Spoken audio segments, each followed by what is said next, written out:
പുൽക്കൂട് ഒരുക്കി ക്രിസ്തുമസിനെ വരവേൽക്കുകയാണ് ചെറുപുഴ ബസ് സ്റ്റാൻഡിനു സമീപത്തെ ഓട്ടോറിക്ഷ തൊഴിലാളികൾ. ബസ് സ്റ്റാൻഡ് പരിസരത്ത് മെയിൻ റോഡിനോട് ചേർന്നുള്ള കൂറ്റൻ മാവിന്റെ ചുവട്ടിലാണ് പുൽക്കൂട് ഒരുക്കിയത്. ക്രിസ്മസിനെ വരവേറ്റ് ചെറുപുഴ ടൗണിലെ ഓട്ടോറിക്ഷ തൊഴിലാളികൾ ഈ വർഷവും മനോഹരമായ പുൽക്കൂടും നക്ഷത്രവും ഒരുക്കി.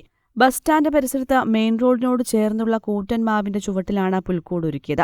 ജോലിത്തിരക്കുകൾക്കിടയിൽ സമയം കണ്ടെത്തിയാണ് ഇവർ ഇത്തവണയും പുൽക്കൂട് നിർമ്മിച്ചത്. പുൽക്കൂടിന്റെ നിർമ്മാണത്തിനായി അലങ്കാര വസ്തുക്കൾ നൽകി വ്യാപാരികളും സഹകരിച്ചു. ഇരുമ്പ് ഫ്രെയിമിൽ LED സ്ട്രിപ്പുകൾ ചേർത്ത് വെച്ച് വലിയ നക്ഷത്രവും തയ്യാറാക്കിയിട്ടുണ്ട്. എല്ലാ വർഷവും പുൽക്കൂടും നക്ഷത്രവും ഒരുക്കാറുണ്ടെന്ന് ഓട്ടോ തൊഴിലാളികൾ പറയുന്നു.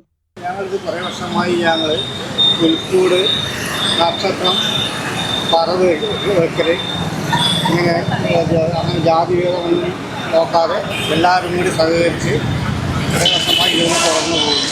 ഇതിൻ്റെ പുറകിൽ നമ്മളൊരു സഹപ്രവർത്തകൻ രാജേഷ് എന്ന് പറഞ്ഞ പുള്ളിയാണ് ഏറ്റവും കൂടുതൽ അവൻ്റെ എല്ലാ ഇതും കൊണ്ടാണ് ഇതിങ്ങനെ ഇത്തിരി നല്ല രീതിയിൽ ഇവിടെ വരെ എത്തിയത്.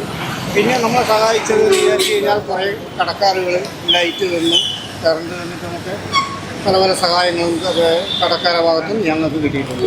ചെറുപുഴ ടൗണിലെത്തുന്ന ആളുകളുടെ ശ്രദ്ധ പിടിച്ചുപറ്റുകയാണ് ഓട്ടോറിക്ഷ തൊഴിലാളികൾ തയ്യാറാക്കിയ പുൽക്കൂട്. News bureau, Cherupuzha.